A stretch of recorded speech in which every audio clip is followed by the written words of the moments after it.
Good morning, ma'am. Good morning, beta. Good morning. Okay, students, we are starting from this. Yesterday we have done up to parathyroid gland. ठीक है, यहाँ तक किसी student को कोई problem? बस आपने इतना याद रखना है कि पैराथायराइड ग्लैंड्स जो हैं, ठीक है, पैराथायराइड ग्लैंड्स जो हैं वो कहाँ पे प्रेजेंट हैं? तो दे आर प्रेजेंट, ठीक है, 4 पैराथायराइड ग्लैंड्स हैं आपके पास, और 1 पेयर जो है पैराथायराइड ग्लैंड का, that is present in 2 lobes of the thyroid gland. ठीक है, थायराइड ग्लैंड के 2 लोब्स हैं, तो हर एक लोब जो है उसके अंदर कितने पैराथायराइड ग्लैंड प्रेजेंट है? तो कहते हैं कि हर एक लोब जो है उसमें 2 पैराथायराइड ग्लैंड प्रेजेंट है। ठीक बेटे, हार्मोन कौन सा प्रोड्यूस करता है वो भी आपको बता दिया था, प्रोटीनेशियस हार्मोन है। पेप्टाइड वर्ड जब भी यूज होता है ना, then it is used for proteinaceous hormone, protein जैसा हार्मोन है, इसका नेचर प्रोटीनेशियस है। ठीक बेटे, पैराथायरॉइड हार्मोन्स जो है वो प्रोड्यूस करते हैं, और पैराथायरॉइड हार्मोन जो है उसका मेन फंक्शन आपको बताया था कि secretion of the parathyroid hormone, it is actually regulated by the calcium ions, और उसका फंक्शन भी कैल्शियम से ही रिलेटेड है कि it increases the calcium ions level in your blood. तो इसके लिए कि कैल्शियम आयंस का लेवल जो है it can easily maintained in the blood, what this parathyroid hormone do? This parathyroid hormone it acts on your bones and stimulate the process of bone reabsorption, means it generally take the calcium from your bones. ठीक है, bones का reabsorption करता है, bones में से जो है calcium जो है उसको रीएब्जॉर्ब करता रहता है, तो इसको हम कहते हैं डिसोल्यूशन और डीमिनरलाइजेशन। ऑलराइट, इसके अलावा it also have to get calcium from anywhere, तो क्या करता है? Reabsorption of the calcium from the renal tubules also. ठीक है, जहां पे भी आपके रीनल ट्यूब्यूल्स हैं किडनी की, वहां पे अगर कहीं पे भी कैल्शियम आयंस हैं तो हमेशा क्या करेगा? It tries to absorb that calcium. ठीक बेटे, डाइजेस्टेड फूड जो है उसमें भी कैल्शियम अगर प्रेजेंट है तो उसको भी जो है ये एब्जॉर्ब कर लेता है, मतलब जहां से भी उसको कैल्शियम मिलता है ना, ये उसको क्या करता है? एब्जॉर्ब कर लेता है। ओके स्टूडेंट्स, देन वो कहता है कि बिकॉज इसका मेन फंक्शन जो है that is the absorption of the calcium only, तो that's why it is known as the hypercalcemic hormone. इसको हाइपरकैल्सिमिक हार्मोन भी कहते हैं, एंड इसका मेन फंक्शन बस वही है कि ब्लड के अंदर उसने कैल्शियम का लेवल मेंटेन करना है। तो कल मैंने आपको ये बताया था कि सेम फंक्शन पैराथायराइड हार्मोन का जो है वैसा ही फंक्शन जो है वो ऊपर देखिए थायरोकैल्सिटोनिन हार्मोन जो थायराइड ग्लैंड प्रोड्यूस करता है उसका भी ऐसा ही फंक्शन है, वो भी ब्लड में कैल्शियम लेवल मेंटेन करता है। तो अगर आपसे क्वेश्चन पूछा जाता है कि कौन से 2 हार्मोन्स हैं जो ब्लड में कैल्शियम का लेवल मेंटेन करते हैं, then you must know one is thyrocalcitonin, it is produced by the thyroid gland, and another is the parathormone. ठीक है, ये पैराथायरॉइड हार्मोन भी इसे कहते हैं, कुछ बुक में पैराथार्मोन लिखा होगा, तो that is one and the same thing. तो both of these hormones they helps in maintaining the level of calcium in the blood. Okay bete, now there is a very small gland, ठीक है, it is known as a thymus gland. तो thymus word you have heard so many times when you study about the immune system. ठीक, तो immune system जो है उसमें आपने ये word thymus जो है वो अक्सर सुना हुआ है। तो this thymus gland is actually a lobe like structure, ठीक है, where it is present, तो it is present between lungs behind the sternum on the ventral side of the aorta। ठीक है, जहां पे आपके लंग्स हैं उनके बीच में, जहां पे बीच में आपके, अगर आप अपने चेस्ट को ऐसे करके टच करेंगे तो यहाँ पे आपको एक हार्ड सा स्ट्रक्चर नजर आता है। ठीक है, तो वो हार्ड स्ट्रक्चर जो है वो एक बोन की फॉर्म में है, वो आपकी स्टर्नम बोन है, और स्टर्नम बोन जो है उसके एग्जैक्टली पीछे बहुत छोटा सा एक ग्लैंड प्रेजेंट है। ठीक है, it is exactly located on the ventral side of your aorta, and that is known as the thymus gland. What is its main function? तो इसका मेन फंक्शन जो है that is related with the development of the immune system. ठीक है, तो immune system जो है वो बेसिकली जो है 2 टाइप्स का है। I have explain so many times कि इम्यून सिस्टम जो है उसमें 2 तरह से आपका इम्यून सिस्टम इम्यूनिटी शो करता है। One is the humoral type of immunity and another is the cell mediated immunity. Okay बेटे, so this gland it secretes again a protein hormone, and what is the name of that protein hormone? It is thymosin. All right, so this thymosin hormone it actually helps in the differentiation of the T lymphocytes. ठीक है, as the name itself indicate, if they are the T lymphocytes, तो T word यहाँ पे ऐसे lymphocytes के लिए है जो कहाँ पे प्रेजेंट है? थाइमस ग्लैंड में प्रेजेंट है। इसके अलावा आपको ये भी मालूम है कि we have 2 types of lymphocytes. Those lymphocytes whose birth as well as maturation it takes place in the bone marrow, they are known as B lymphocytes. And T lymphocyte वो है जिनका बर्थ तो बोन मैरो में हुआ है, पर वो बाद में किसकी तरफ माइग्रेट कर गए हैं? थाइमस ग्लैंड की तरफ माइग्रेट कर रहे हैं एंड स्टे, और पूरी अपनी बॉडी के दौरान वो मतलब पूरा अपना जो लाइफ स्पैन है उसमें वो कहाँ पे रहते हैं, थाइमस ग्लैंड में ही रहते हैं। ओके बेटे, तो यहाँ पे हमेशा याद रखिए कि टी लिम्फोसाइट्स जो है they are the important component of the cell mediated immunity. ठीक है, cell mediated immunity is such a type of immune responses where the cell they directly fight against the disease causing pathogens or antigens you can say। ठीक, तो उसमें T lymphocytes का important role है। ठीक बेटे, इसके अलावा वो कहता है कि थाइमोसिन जो है उसका एक और इम्पॉर्टेंट रोल इम्यून सिस्टम से रिलेटेड ये है कि in the humoral immunity it promotes the production of antibodies. All of you know very well कि in humoral immunity what is the mode of action, तो मोड ऑफ एक्शन जो है वो antibodies की फॉर्म में होता है। तो ये एंटीबॉडीज जो है वो आपकी बॉडी में तब प्रोड्यूस होती हैं जब आपकी बॉडी में कोई डिजीज कॉजिंग एजेंट या एंटीजन जो है वो आपकी बॉडी में एंटर करता है। ठीक बेटे, तो इसीलिए वो कहता है कि सेल मीडिएटेड इम्यूनिटी से ही रिलेशन नहीं है सिर्फ थाइमोसिन हार्मोन का, ह्यूमरल इम्यूनिटी से भी रिलेशन है, क्योंकि ह्यूमरल इम्यूनिटी में जो एंटीबॉडीज जो उसके चीफ कंपोनेंट्स होते हैं उनके प्रोडक्शन को ये प्रमोट करता है। तो दो फंक्शन है इसके, एक तो टी लिम्फोसाइट्स जो है उनका डिफरेंशिएशन करता है, उनके मैचुरेशन में इंपॉर्टेंट रोल प्ले करता है, एंड सेकंड जो है ह्यूमरल इम्यूनिटी में एंटीबॉडीज जो है उनके प्रोडक्शन को स्टिमुलेट करता है। फिर देखिए एक बहुत ही इंपॉर्टेंट लिखी हुई है यहाँ पर, that thymus is degenerated in old individuals resulting in decreased production of thymosin। ठीक है, जैसे जैसे पर्सन की एज बढ़ती जाती है वैसे वैसे वो कहते हैं कि जो थाइमोसिन का सेक्रेशन है एज के अकॉर्डिंग जो है वो कम होता जाता है। तो इसीलिए जो ओल्ड इंडिविजुअल्स होते हैं they are more susceptible to the diseases. ठीक है, इजीली उनके अंदर छोटी मोटी जो डिजीजेस होती हैं बड़ी आसानी से हो जाती हैं और ट्रीटमेंट भी बहुत जल्दी नहीं हो पाता। ठीक है, तो इसीलिए होता है क्योंकि उसमें थाइमोसिन का जो सिक्रेशन है वो एज के साथ साथ कम होता जाता है, बॉडी के इम्यून रिस्पॉन्सेज जो है वो वीक होते जाते हैं जैसे जैसे आप ओल्ड एज की तरफ बढ़ते हैं। ओके बेटे, so this is all about the thymus gland। now we are starting with the adrenal gland। अब ध्यान से सुनिए, एड्रिनल ग्लैंड की लोकेशन सभी स्टूडेंट्स को मालूम है। तो one pair of adrenal glands they are actually present on the interior part of your each kidney. ठीक है, where your kidney is present, all of you know that one pair of kidneys they are present on the dorsal side of your body. ठीक है, आपकी body का जो पीछे वाला part है वहां पे एब्डोमिनल रीजन में one pair of kidneys present है, और हर एक किडनी के एंटीरियर पार्ट पे क्या प्रेजेंट है, one one adrenal gland present है। अब देखिए एड्रिनल ग्लैंड की अगर हम एनाटॉमी देखें, अगर हम उसका इंटरनल स्ट्रक्चर देखें तो एड्रिनल ग्लैंड जो है उसमें वो कहते हैं कि उसके भी टू पार्ट्स हैं एड्रिनल ग्लैंड के। ठीक है बेटे, तो सबसे जो आउटसाइड वाला पोर्शन है एड्रिनल ग्लैंड का जो पेरिफेरी पे प्रेजेंट है उसको हम एड्रिनल कॉर्टेक्स कहते हैं, and the portion that is next to the adrenal cortex and it is exactly present in the central portion of the adrenal gland, it is known as adrenal medulla. ठीक बेटे, तो दोनों की खासियत यही है कि adrenal cortex it produce different kind of hormones and adrenal medulla it produce different type of hormones. तो याद रखिए कि एड्रिनल कॉर्टेक्स एड्रिनल ग्लैंड का आउटसाइड वाला पोर्शन है और एड्रिनल मेडुला जो है उसका सेंट्रल वाला पोर्शन है। ठीक है, देखिए इस डायग्राम को ध्यान से, यहाँ पे आपको बताया गया है उसने the zone of the adrenal gland that is present on the periphery or the outside, it is actually known as the adrenal cortex, and the portion which is present inside the central part of the adrenal gland, it is known as the adrenal medulla। and see the location of the adrenal gland on the kidney। ठीक बेटे, तो kidney जो है उसके ऊपर exactly उसके interior part पे यहाँ पे एड्रिनल ग्लैंड प्रेजेंट है, ये आपकी किडनी है। उसके बाद देखिए ऐसे मैंने बताया अभी आपको the hormones that are produced by adrenal medulla and adrenal cortex they varies। तो first of all we are here going to learn about the hormones that are produced by the adrenal medulla, that means the central portion of the gland। ठीक है, adrenal gland का जो central portion है जिसको adrenal medulla कहते हैं वो कौन से हार्मोन प्रोड्यूस करता है, तो टू हार्मोन्स जो हैं वो प्रोड्यूस करता है एड्रिनल मेडुला। ठीक बेटे, तो उससे पहले देखो उसने दोनों हार्मोन्स जो उनके नेम यहाँ पे बताए हुए हैं, तो आपको एक नेम पहले से ही मालूम है, 10th क्लास में आपको इंट्रोड्यूस किया जा चुका है, एंड दैट इज एड्रेनलिन। ठीक बेटे, एड्रेनलिन। अब उसका दूसरा नेम भी याद रखेंगे, adrenaline it is also known as epinephrine, it is also known as epinephrine.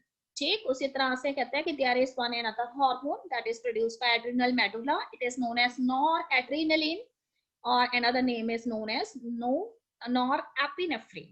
all right, तो कहते हैं कि दोनों जो है उसमें अगर हम बात करें तो इनको जॉइंटली अगर हम एक नेम देना चाहते हैं तो हम इनको कैटेचोलामाइंस के नेम से जानते हैं। ठीक, आप देखिए एड्रेनलिन एंड नॉर एड्रेनलिन जो है वो आपकी बॉडी में कब प्रोड्यूस होते हैं? तो when you are facing a situation of emergency और when you are in a stress kind of condition, in that situation your body produce adrenaline and noradrenaline type of hormones, and that's why they are also known as emergency hormones or hormones of fight and flight। ठीक बेटे, emergency situation है आपकी, उस समय आपकी body जो stress में आ जाएगी तो ये हार्मोन प्रोड्यूस होंगे। देखो हार्मोन्स ऑफ फाइट उसको क्यों कहा है कि sometimes when there is a anger in your body, you are upset because of certain things and you are now ready to fight with someone। ठीक है, आप किसी की पिटाई करना चाहते हैं, बहुत गुस्से में हैं आप, तो उस केस में भी ये हार्मोन आपकी बॉडी में प्रोड्यूस होता है। ठीक है, आपके मसल्स टर्न को स्ट्रांग बनाता है कि तैयारी करवाता है फटाफट लड़ने के लिए, तो इसीलिए इसको हम क्या कहते हैं, हार्मोन ऑफ फाइट भी कहते हैं। हार्मोन ऑफ फ्लाइट का क्या मतलब है? हार्मोन ऑफ फ्लाइट का मतलब है कि कुछ ऐसी सिचुएशन है जिसमें आप ट्रैप हो गए हैं, अब आप उससे बचने की ना प्लानिंग कर रहे हैं। ठीक है, देखो एक सिंपल सा example, there is one very simple example. Suppose there is a test in period 3 and that period is of maths and you have not prepared for that test because you are absent yesterday। ठीक है, and जब आप school में आए आपको पता लगता है कि थर्ड पीरियड में मैथ्स का टेस्ट है। ओके बेटे, अब वो कहते हैं कि उस केस में क्या होगा, आपकी बॉडी में एक हार्मोन जो है वो प्रोड्यूस हो जाएगा and that is adrenaline hormone. और आप बहुत सारा डरे हुए हैं, you are now in a condition of stress. ठीक है, जैसे जैसे बेल बजती जाती है आप जो है और ज्यादा डरते जाते हैं, थर्ड पीरियड आने वाला है and I have not prepared for the test whereas other students they have prepared. ठीक है, तो अचानक से जब थर्ड पीरियड शुरू होने वाला होता है ना, then there is a good news for you. What is the good news? Good news ये होता है कि वो टीचर जो है उसको कुछ अपने घर पे इंपॉर्टेंट काम हो गया एंड टीचर जो है वो चला गया, इसलिए उनकी जगह पे एडजस्टमेंट है। तो कहते हैं कि उस केस में आपने आपकी बॉडी में जो एड्रेनलिन हार्मोन प्रेजेंट है वो एकदम से जो है वापस चला जाएगा फीडबैक मैकेनिज्म के जरिए and now you feel relax. ठीक, तो इस तरह से इसको हम हार्मोन ऑफ फ्लाइट भी कहते हैं।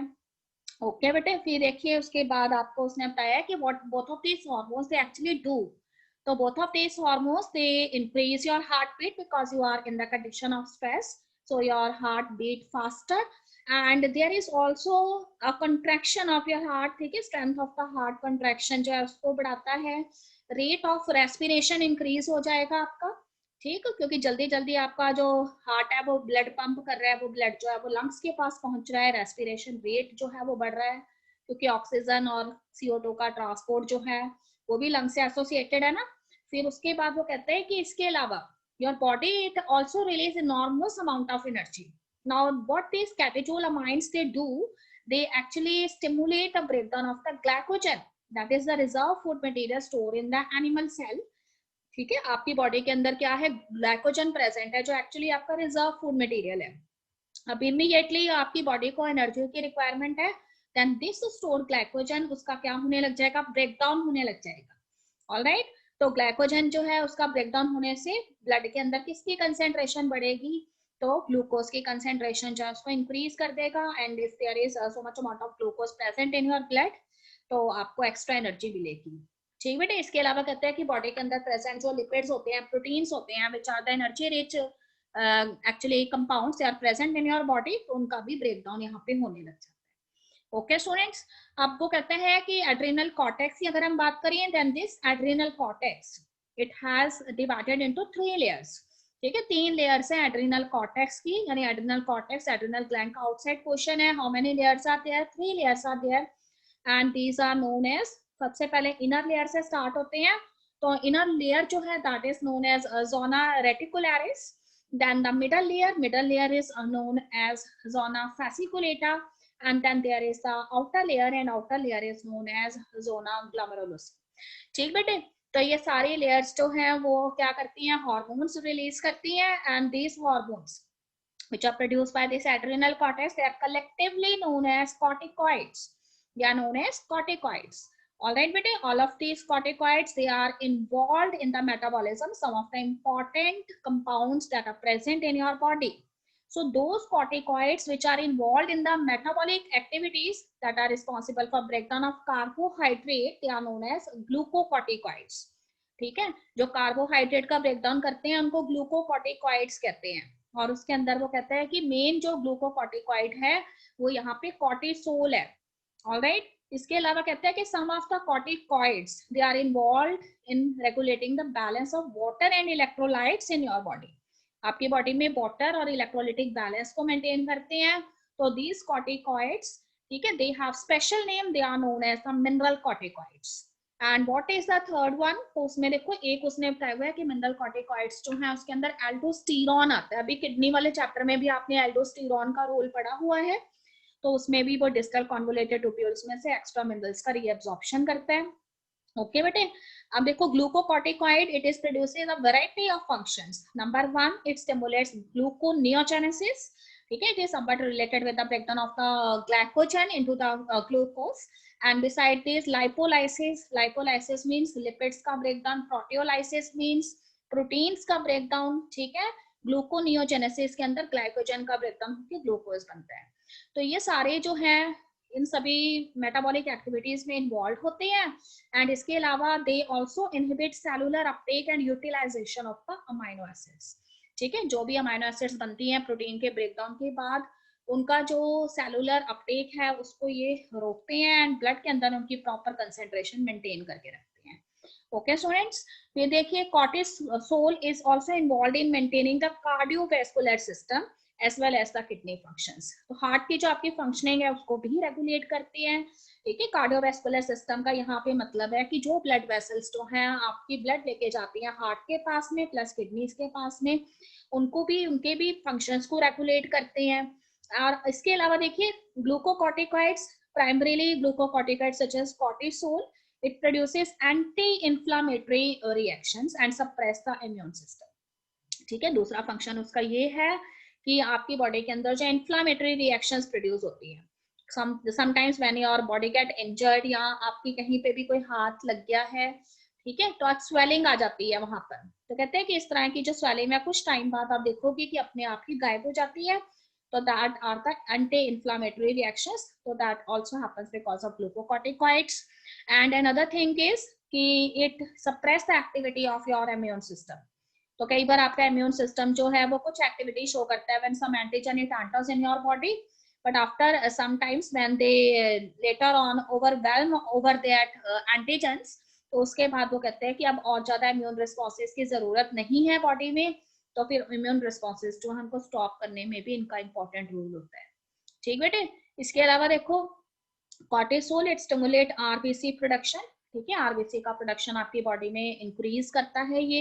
Aldosterone it acts mainly on the renal tubules, अभी मैंने बताया कि एल्डोस्टेरॉन का मेन फंक्शन रीएब्जॉर्प्शन है एसेंशियल आयंस का प्लस वाटर का, ठीक, तो ये रीएब्जॉर्प्शन करता है सोडियम आयंस का, वाटर का, एंड एक्सक्रीशन किसका करता है, पोटेशियम आयंस का एंड फॉस्फेट आयंस का। ऑलराइट स्टूडेंट्स, इसके अलावा देखिए there is one another thing, the aldosterone it helps in the maintenance of the electrolytes. Electrolytic जो मेंटेनेंस है, इलेक्ट्रोलाइट्स का जो मेंटेनेंस है उसमें भी इसका इंपॉर्टेंट रोल है। बॉडी फ्लूइड वॉल्यूम जो है उसको भी मेंटेन करके रखता है, ठीक बेटे। ऑस्मोटिक प्रेशर, ब्लड प्रेशर, ये सारी चीजें जो है हमको ये मेंटेन करके रखता है, ओके। उसके बाद देखिए small amounts of androgenic steroids they are also secreted by the adrenal cortex. आपका जो एड्रिनल कॉर्टेक्स है वो क्या करता है, कुछ अमाउंट में जो है एंड्रोजेनिक स्टेरॉइड्स का मतलब है कि स्टेरॉइड मतलब फैट्स जैसा नेचर रखते हैं ये हार्मोन्स, ठीक है। Androgenic means it is somewhat related with the male sex hormones, ठीक। तो एड्रिनल कॉर्टेक्स जो है तो मेल के सेक्स हार्मोन्स जो है उनको भी रिलीज करवाता है और उसकी वजह से मेल में कुछ स्पेशल कैरेक्टर्स नजर आते हैं at the stage of puberty. So what are these characters? These are actually the growth of the eggshell hairs, ठीक है। अंडर आर्म्स में जो है हेयर्स का प्रोडक्शन हो जाएगा, चेस्ट वाला जो पार्ट है वहां पे मेल्स में हेयर्स का प्रोडक्शन होता है, pubic hairs that are present on the reproductive parts of the male, ठीक है, जेनिटल ऑर्गन्स पे। फेशियल हेयर्स का फॉर्मेशन होता है, बियर्ड आ जाती है, ठीक, या मुस्टैच आ जाती है मेल्स में after the stage of puberty. तो ये सारे जो हैं वो किसके वजह से होते हैं, सेक्स कॉर्टिकॉइड की वजह से होते हैं। And these sex corticoids they are actually produced by these adrenal gland. Okay बेटे, तो ये सारे जो हार्मोन थे वो एड्रिनल कॉर्टेक्स के थे। अब फिर से एक बार ध्यान से सुन लेंगे, मैंने आपको ये बताया कि एड्रिनल मेडुला 2 हार्मोन प्रोड्यूस करता है, एपिनेफ्रीन और नॉरएपिनेफ्रीन, या फिर it is known as adrenaline और नॉरएड्रिनलिन। जबकि एड्रिनल कॉर्टेक्स जो है वो 3 टाइप ऑफ हार्मोन प्रोड्यूस करता है। Number 1 glucocorticoids, number 2 mineral corticoids and number 3 sex corticoids. ठीक बेटे, यहाँ तक किसी स्टूडेंट को कोई प्रॉब्लम? हाँ जी, इतने सारे फंक्शन नहीं हमने याद रखने हैं, हमने इसके अंदर कोई भी 3 से 4 पॉइंट जो है हर एक जो भी ग्लैंड है उसके आपने याद रखने हैं। ठीक है, 3 पॉइंट तो अभी अभी मैंने आपको बड़े आसानी से याद करवा दिए हैं। अगर वो ग्लूकोकॉर्टिकॉइड है तो फिर वो क्या कर रहे हैं, कार्बोहाइड्रेट का मेटाबॉलिज्म कर रहे हैं, उसको ग्लूकोज में कन्वर्ट कर रहे हैं। ठीक है, तो बॉडी के अंदर ग्लूकोज की रिक्वायरमेंट जो है, ठीक है, ब्लड के अंदर रहेगी ना, तो फिर वो कहता है कि जहां जहां पे भी जिस भी चीज से हमें ग्लूकोज मिल सकता है उसमें ये इन्वॉल्व है। तो फर्स्ट प्रोसेस उसमें ग्लूकोनियोजेनेसिस का है, मतलब ग्लाइकोजन का ब्रेकडाउन करके उसको ग्लूकोज में क्या करेंगे, कन्वर्ट कर देंगे। ठीक बेटे, यहाँ पे देखिए आपको सारा बताया हुआ है, ग्लाइकोजन जो है उसका ब्रेकडाउन कर देते हैं। इसके अलावा आपकी बॉडी के अंदर फैट्स एंड प्रोटीन्स प्रेजेंट होते हैं, वो भी एक्स्ट्रा सोर्स होते हैं एनर्जी का, उनका भी ब्रेकडाउन कर देते हैं और उससे भी वो क्या करते हैं, बॉडी में एनर्जी प्रोवाइड करते हैं। और अगर वो मिनरल कॉर्टिकॉइड्स हैं तो देखो नेम से ही पता लग रहा है, मिनरल कॉर्टिकॉइड्स हैं तो वाटर का रीएब्जॉर्प्शन करेंगे, एसेंशियल आयंस जो है उनको रीएब्जॉर्ब कर लेंगे किडनी ट्यूब्यूल्स में से। ठीक बेटे, और अगर वो कहता है कि वो सेक्स कॉर्टिकॉइड है तो फिर वो जनरली एंड्रोजेनिक स्टेरॉइड्स होते हैं, और मेल जो है उसमें सेकेंडरी सेक्सुअल कैरेक्टर्स जो अपीयर होते हैं at the stage of puberty उसके लिए रिस्पॉन्सिबल होते हैं। ठीक है, तो जब मेल्स जो हैं वो अपने पुबर्टी के स्टेज पे पहुंचते हैं तो उनके अंदर specific type of sexual characters appear होते हैं। ठीक है, जैसे फेशियल हेयर्स उनमें नजर आते हैं, चेस्ट पे हेयर्स नजर आते हैं, प्यूबिक हेयर्स नजर आते हैं, ये सारी चीजें जो है वो मेल के सेक्सुअल कैरेक्टर से रिलेटेड है। ओके बेटे, कोई प्रॉब्लम यहाँ तक किसी भी स्टूडेंट को? Yes children, any problem? Speak up, speak up बेटे, कोई प्रॉब्लम नहीं है? No ma'am. ओके, ठीक है, डरना नहीं है। अभी आप देखो, जब हम 11th क्लास के अंदर एंटर हो गए हैं इसका मतलब सिलेबस तो वास्ट होगा ही। ठीक है, सिलेबस वास्ट होगा तो फिर ये भी तो सोचना है ना कि हमारी एज भी तो बड़ी है। 10th तक हम लिमिटेड सिलेबस पढ़ते थे तब हमारी एज भी कम थी, अब हम 11th में है तो हमने अपनी इंटरेस्ट के अकॉर्डिंग सब्जेक्ट लिए हैं। इसका मतलब आपको अब यहाँ पे डेप्थ में वो सब्जेक्ट पढ़ाया जा रहा है, तो you should not be worried, but you have to increase the horizons of your brain so that you can comprehend more and more. ठीक, so don't worry and be happy always when you take your biology book, always in a happy mood, then only you will study. Okay, now I am starting with the next one, pancreas. ठीक बेटे, according to my book I am on pancreas, page number 337 पर हूँ मैं। तो देखो pancreas जो है it is also known as the composite gland. ठीक है, why it is known as composite gland, it because it shows both type of nature. तो आपको 10th में भी हम क्वेश्चन डालते थे कि why pancreas is known as a composite gland, because it behaves both as an exocrine gland as well as a endocrine gland. ठीक है बेटे, if it behave as a exocrine gland then it means that it has its own duct. All right, and when it behave as an endocrine gland, in that situation it is actually a ductless gland, so it pour its chemical secretion in the bloodstream directly. Okay student, there is one very important line written here, the endocrine pancreas consists of islets of Langerhans. ठीक है, Langerhans scientist जो थे उन्होंने पहली बार pancreas के अंदर कुछ खास तरह के रीजंस देखे, और उसके बाद जो है वो कहता है कि ये पेनक्रियाटिक टिश्यू में कितने प्रेजेंट है, 1 से 2% जो है उसके अंदर इस तरह के लैंगरहैंस सेल्स जो हैं वो प्रेजेंट हैं। और ये लैंगरहैंस सेल्स जो है ना ये एक्चुअली क्या करते हैं, इसमें भी वो कहते हैं कि आगे डिफरेंशिएशन है, some of the Langerhans cells they are the alpha cells and some are known as the beta cells. And what is the special thing about these alpha and beta cells, तो these alpha cells they secrete a hormone. ठीक है, and what kind of hormone they produce a hormone which is known as a glucagon, and the beta cells they also produce one hormone and that is known as insulin. तो हमेशा याद रखेंगे कि alpha cell जो hormone produce करता है वो glucagon होता है, और जो बीटा सेल हार्मोन प्रोड्यूस करता है वो कौन सा है, इंसुलिन है। और दोनों की खास बात भी ये है कि दोनों ही एक दूसरे के एंटागोनिस्टिक है। ठीक बेटे, दोनों एक दूसरे के क्या है, एंटागोनास्टिक है। जहाँ पे इंसुलिन जो है वो आपकी बॉडी के अंदर ग्लूकोज का जो बढ़ता हुआ लेवल है उसको कम करता है, वहां पे ग्लूकागन जो है आपके ब्लड के अंदर ग्लूकोज का लेवल जो है उसको इंक्रीज करता है। ठीक है, both of them behaves antagonistically to each other. So first of all, I am going here to explain the function of the glucagon. What kind of hormone it is? So it is a peptide hormone, means it is proteinaceous in nature.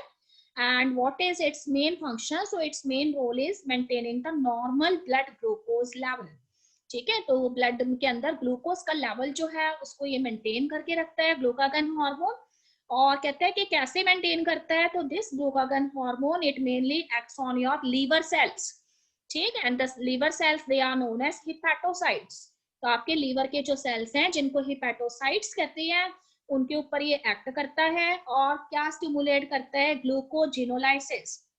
Okay बेटे, glycogenolysis and resulting in an increased blood sugar. ठीक है, तो आपके liver के अंदर जो है glycogen जो प्रेजेंट है उसका ब्रेक डाउन करवाता है, और ब्रेक डाउन करवाने के बाद उसमें से ग्लूकोज को रिलीज करता है। उस तरह से आपके ब्लड के अंदर किसका लेवल बढ़ जाता है, ग्लूकोज का लेवल बढ़ जाता है। और ये कंडीशन जो है जिसमें ब्लड में शुगर का, ग्लूकोज का लेवल इंक्रीज हो जाता है, this condition is known as hyperglycaemia. It is known as hyperglycaemia. ठीक है, तो जहां एक तरफ ये ग्लाइकोजिनोलाइसिस की प्रोसेस को स्टिमुलेट करता है, on the other hand it also stimulate the process of gluconeogenesis, that is somewhat similar and synchronous to the above process. दोनों में ही ग्लूकोज रिलीज होता है। ठीक बेटे, तो उसके बाद कहता है कि हाइपरग्लाइसीमिया इसका मेन कंडीशन है जो इसकी वजह से क्रिएट होती है, and this glucagon it induces cellular glucose Uptake. ठीक है, जो सेल्स होते हैं उनको ज्यादा से ज्यादा ग्लूकोज जो है उनका अपटेक करवाता है, और उनका यूटिलाइजेशन सेल्स जो है वो करने लग जाते हैं। तो ग्लूकागन जो है वो जनरली कैसा हार्मोन है, एक हाइपोग्लाइसेमिक हार्मोन है। ठीक बेटे, आप इंसुलिन का फंक्शन देखें, इंसुलिन जो है वो उसके एंटागोनिस्टिकली काम करता है। तो insulin is a peptide hormone. Insulin एक पेप्टाइड हार्मोन है और उसका मेन फंक्शन क्या है, ग्लूकोज का होम्योस्टेसिस मेंटेन करना बॉडी में। ठीक है, अगर कंसेंट्रेशन बढ़ रही है ना ग्लूकोज की, तो उस केस में ही इंसुलिन प्रोड्यूस होगा और वो क्या करेगा, एक्स्ट्रा ग्लूकोज जो है उसको स्टोर करवाएगा। ठीक, तो मेन फंक्शन जो है इंसुलिन का है क्या है कि it acts on the hepatocyte cells. Liver के जो सेल्स हैं हिपैटोसाइट सेल्स, उनके ऊपर एक्ट करता है। Adipocytes which are the fat storing cells, उनके ऊपर भी एक्ट करता है, and enhances cellular glucose uptake and utilisation. Okay बेटे, तो इसलिए वो कहता है कि वो क्या करता है, एक्स्ट्रा ग्लूकोज जो ब्लड के अंदर घूम रहा होता है ना, उनको फटाफट जो है सेल्स के अंदर भेज देता है ताकि सेल्स अपनी एक्टिविटीज जो है वो कर सके, और इस तरह से एक्स्ट्रा ग्लूकोज जो ब्लड में है उसका लेवल जो है उसको मेंटेन करके रखता है। ठीक, तो उसकी वजह से कहता है कि देखो क्या होता है, there is a rapid movement of glucose from blood to the hepatocyte. जो भी एक्स्ट्रा ग्लूकोज जो है ब्लड के अंदर प्रेजेंट है वो लीवर्स के अंदर जाके ग्लाइकोजन की फॉर्म में स्टोर होने लग जाता है। उसी तरह से एडिपोसाइट्स जो है उसमें भी एक्स्ट्रा ग्लूकोज जाके स्टोर हो जाता है। इस तरह से ब्लड के अंदर ग्लूकोज का जो एक्स्ट्रा लेवल है उसको ये कम कर देता है। तो जहां पर एक तरफ ग्लूकागन जो है वो हाइपरग्लाइसीमिया की कंडीशन क्रिएट करता है, on the other hand what this insulin do, this insulin actually create a conditions of hypoglycemia, means it decrease the level of the glucose in the blood. okay बेटे, and what is the main function, तो ज्यादा से ज्यादा जो glucose है उसको किस में कन्वर्ट करेगा, ग्लाइकोजन में कन्वर्ट करेगा। तो this process of conversion of the glucose into the glycogen it is known as glycogenesis. Alright, genesis word का मतलब होता है हमेशा बर्थ देना। तो मतलब ग्लूकोज से किस में कन्वर्ट कर देता है, ग्लूकोज को ग्लाइकोजन में कन्वर्ट कर देता है और उनको टारगेट सेल्स में स्टोर करवाता है। सोचिए टारगेट सेल कौन से होंगे, तो टारगेट सेल यहाँ पे दो ही हैं। ठीक है, लीवर सेल के अंदर ग्लाइकोजन को स्टोर करवा देगा और एडिपोसाइट्स में एक्स्ट्रा ग्लूकोज जो है वो भी स्टोर हो जाएगा। ठीक बेटे, तो इस तरह से दोनों हार्मोन जो है कहता है कि उन दोनों के फंक्शन ही रिक्वायर्ड है। अगर ब्लड के अंदर शुगर का लेवल कम हो गया है ना, तो फिर ग्लूकागन जो है वो अपना फंक्शन यहाँ पे प्ले करेगा। पर अगर कहता है कि ब्लड के अंदर ग्लूकोज जितना रिक्वायर्ड था उससे ज्यादा हो गया है, तो उस केस में क्या होना है, जो इंसुलिन है वो अपना फंक्शन परफॉर्म करेगा। ठीक बेटे, तो हमेशा हम कहते हैं ना कि शुगर की डिजीज होगी या डायबिटीज मिलियाटस होगी, या कब होती है डायबिटीज मिलियाटस, जब आपकी बॉडी जो है वो टाइम टू टाइम आपको वार्निंग सिग्नल्स देती है। जैसे एक मिठाई का डिब्बा घर पे आ गया है, तो ये नहीं कि वो मिठाई का डिब्बा एक ही दिन में खा लेना था सभी ने। ठीक है, थोड़ा सा घूम के आ रहे हैं फिर एक पीस खाते जा रहे हैं, ऐसे करके 10-12 पीस खा गए हैं, जो 10-12 दिन में खत्म करने थे, तो इसका मतलब कि आपकी बॉडी के अंदर ग्लूकोज जो है वो एक ही दिन के अंदर इतना ज्यादा बढ़ गया।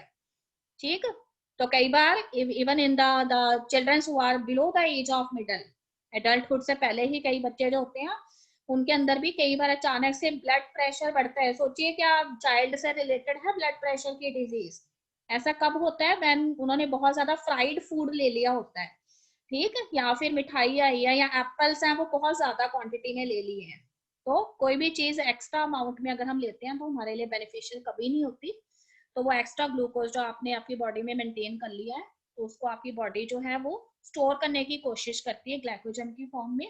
तो उसके लिए आपकी बॉडी में इंसुलिन हार्मोन है, ठीक। पर अगर आप नहीं जो है टाइम टू टाइम इन वार्निंग सिग्नल्स को फॉलो नहीं करते हैं, आप हमेशा ही खाते रहते हैं मीठी चीजें, या फिर आप एक्सरसाइज नहीं करते हैं, मतलब आपकी बॉडी के अंदर ग्लूकोज जो है वो ब्लड में बहुत ज्यादा बढ़ जाएगा, आपकी इंसुलिन की भी डेथ हो जाएगी। और इंसुलिन की जब डेथ हो जाएगी तो you are suffering from the disease known as diabetes mellitus. Okay बेटे, तो देखो आपकी बॉडी टाइम टू टाइम आपको वार्निंग देती है, आपको बताती है कि you are most probably you are suffering from this disease in future, but still you don't care about that. तो यहाँ पे देखिए डायबिटीज मिलियटस के बारे में बताया हुआ है, प्रोलॉन्ग्ड हाइपरग्लाइसीमिया, ठीक है, लंबे समय तक अगर आपकी ब्लड के अंदर ग्लूकोज का लेवल जो है बहुत ज्यादा रहता है, then you are suffering from a complex disorder and that is known as diabetes mellitus। Okay बेटे, डायबिटीज मिलियटस में होता क्या है? तो कहते हैं कि is associated with the loss of the glucose through the urine, ठीक है, such amount of glucose is present in your blood कि वो ग्लूकोज जो है वो आपकी बॉडी के अंदर यूरिन में से भी आने लग जाता है, ठीक है। तो जनरली जब इस तरह का पेशेंट जो है वो यूरिन एक्सपेल आउट करता है ना, तो उसका जो यूरिन होता है वो मिल्की वाइट होता है। मैंने आपको बताया जनरली जो यूरिन होता है हमारा वो कलरलेस होता है। तो इस तरह का जो पेशेंट है डायबिटीज का, उसका यूरिन मिल्की वाइट रहेगा। And after coming in contact with the air, ठीक है, जब इस पर्सन ने कहीं पे भी यूरिन एक्सक्रीट आउट किया है तो पहले मिल्की वाइट होगा एंड एयर के कॉन्टेक्ट में आने पे इसका ऑक्सीडेशन हो जाएगा और वो कीटोन बॉडीज उसके अंदर डेवलप हो जाएंगी। तो पहले मिल्की वाइट यूरिन होता है, बाद में वो डार्क ब्लैक कलर का हो जाता है। तो उससे ये पता लग जाता है कि ये पर्सन जो है वो डायबिटीज मिलियटस से सफर कर रहा है, क्रिटिकल स्टेज पर है। ओके बेटे, तो डायबिटीज पेशेंट्स जो हैं they are successfully treated with the help of insulin therapy. Insulin therapy जो है उसमें जनरली अभी तक आप सिर्फ इतना जानते हैं कि हम क्या करते हैं, we isolate insulin from the body of some other animals, generally they are the slaughtered animals, और वो इंसुलिन आप ह्यूमन बॉडी में डालते हैं, पर उससे इम्यूनिक रिएक्शंस, एलर्जिक रिएक्शंस आपकी बॉडी जो है वो शो करती है, ठीक बेटे। तो आजकल जेनेटिक इंजीनियरिंग की हेल्प से हम बॉडी के अंदर ही इंसुलिन प्रिपेयर कर रहे हैं और वो टेक्निक काफी सक्सेसफुल है because your immune system do not show any kind of allergic reactions towards that technique. Alright, तो यहाँ तक सभी बच्चे पढ़ लेंगे आज, और आज का आज ही पढ़ेंगे, कल पे नहीं छोड़ेंगे। तो उसके बाद बस छोटे छोटे से और हमारे ग्लैंड्स रह गए हैं, testis, ovaries and other organs that we will study later. Okay बेटे, any problem? Yes, any problem बेटे? कार्तिक कब आया है?